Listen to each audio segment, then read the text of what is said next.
Absolutely. Listen, we got about 6 minutes here. We can talk a little bit about the Big Ten. I want to start with Illinois. They lost a close one to Indiana. Where do you stand on the Illini? Are they still the team that we both said when Norlander was running through it that we still think they can win a title? Who's we? I said no. Me and Norlander is a we. I did. Oh, you were insinuating we was here. So you're off the bandwagon. I'm off. I'm fully. I just feel like you need a great Curbelo to win 6 games. You need a great Curbelo. I don't think that even Underwood trusts Curbelo, or else he would have been handling the ball at the end of the game there. I think that's significant. So they put the ball in Trent Frazier's hands. You shrink the floor because Curbelo hasn't shot the ball well. I don't think this Illinois team it can win a national championship because their production fluctuates according to the day that Curbelo's having.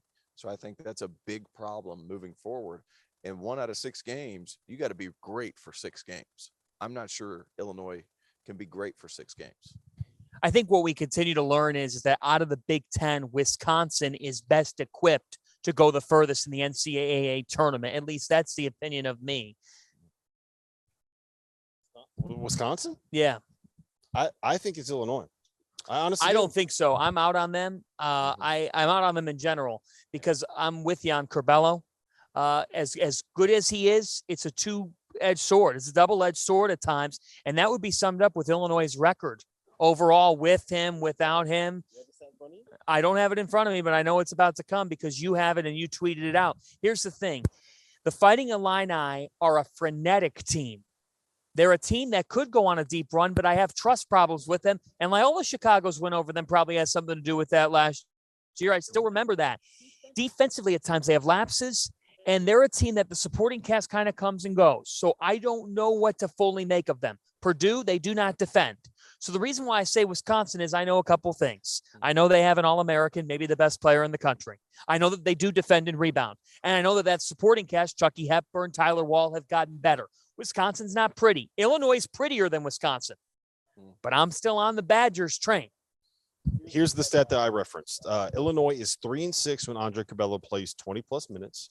They are 6-2 when he plays fewer than 20 minutes, and they are 13-1 when he doesn't play at all. Now, I'm going to caveat that. There are a lot of bye games involved in those wins when he didn't play. He missed the start of the season when you win most of the games. That said, I do think that Illinois is a little bit better when he's not on the floor, simply because I'm buying Trent Frazier and I'm buying Alfonso Plummer. But listen, I want to ask you guys here. Iowa, they got a guy that might be that is at the very least in the conversation for National Player of the Year. They can score as well as anyone. This year, they're one of those teams that they don't have their best 5 offensively and their best 5 defensively. Might, like, the only guy that is on both those teams might be Keegan Murray, right? But I think they actually can turn you over a little bit. They can play defense when they need to a little bit. They run that 1-2-2 press. Okay, so hold on. I just pulled up KenPom. That's what I'm busy doing over here. Confirmed analytics guy right here. Not a huge analytics guy, but look at it just enough. 3rd in the country in offense is Iowa. 83rd in the country in defense is Iowa. Who does that remind you of? Purdue's number 1 in offense in the country. A little bit worse defensively, but better offensively. So you're buying Iowa, but you're not buying Purdue. You gotta look at the level of expectation here. Okay, I am buying Iowa as a team that can get to the second weekend. So we're just gonna sit here and move the goalposts. That's exactly what I'm doing in front of God and everybody. That's what we're doing. I thought we were talking national champions, right? Let me give you a number that doesn't move the goalposts as much as it does describe something here. From the great David Warlock of the NCAA. Get him right. Thank you, Dave. Did you guys know that since 1985, 15 national champions also won their conference tournament? 6 of those teams lost in the finals. 11 lost in the semis. Since 85, not one team has won the national championship after falling short of their conference tournament semifinals. I'm out on Illinois. Sorry, Auburn. You're out on Auburn, too. I'm out on Auburn, too. Yep. Sorry, Baylor. He's out on Baylor. I'm out on Baylor 3. Yeah, that's 3. Yeah. Sorry, Michigan. Well, sorry, Northwestern. Yeah, right. Right. I mean, look, there's others too.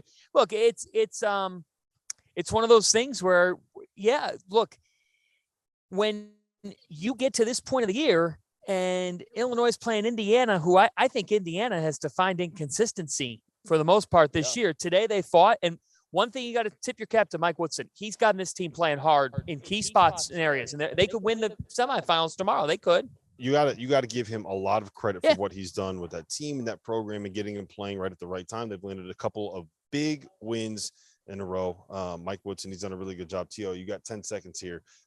Who wins the Big Ten tournament? We got Indiana and Iowa tomorrow. We have Purdue, assuming they won. They were still playing when we live. Purdue and Michigan State.